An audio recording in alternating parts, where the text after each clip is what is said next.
اخر هم طالبانو له پاکستان څخه خپل بدل واخیست. د افغان نیوز قدرمن لیدونکو ستړي مشئ. طالبان د هوایي بریدونو ځواب کې مو پر ډیورن کرښه د پاکستان پوځي مرکزونه په نښه کړل.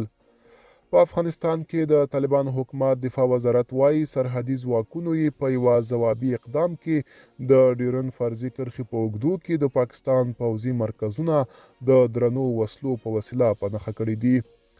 د دغه وزارت لخوا په یوه خپره شوې اعلامیه کې راغلي نن سهار د پاکستان کشفي او جنگي جیټ الوتکو یو ځل بیا د تیري کوونکي اقدام په ترڅ کې د افغانستان خاورې ته ننوتي چې د پکتیکا برمل او خوست سپیري ولسوالۍ کې یې د ملکي خلکو پر کورونو بمبار کړی دی.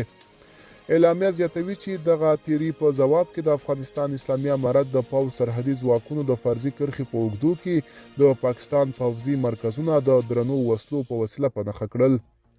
د طالبان دفاع وزارت وایي د هیواد دفاعي او امنیتي ځواکونه د هر ډول تیري کوونکو کړنو ځواب ورکولو ته چمتو دي او په هر ډول حالاتو کې به د خپل ځمکني بشپړتیا دفاع وکړي.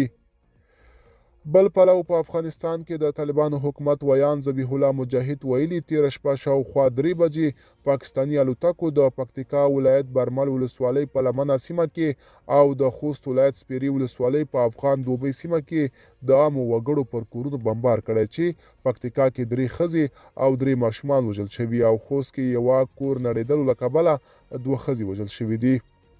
د پاکستاني حکومت نږدې سرچینو ویلي ظاهرا برید د پاکستان طالبانو د تحریک د یو قومندان عبدالله شاه پر استوګنځي شوی خو ښاغلی مجاهد او ټي ټي پي دواړو ویلي چې عبدالله شاه پاکستان کې دی.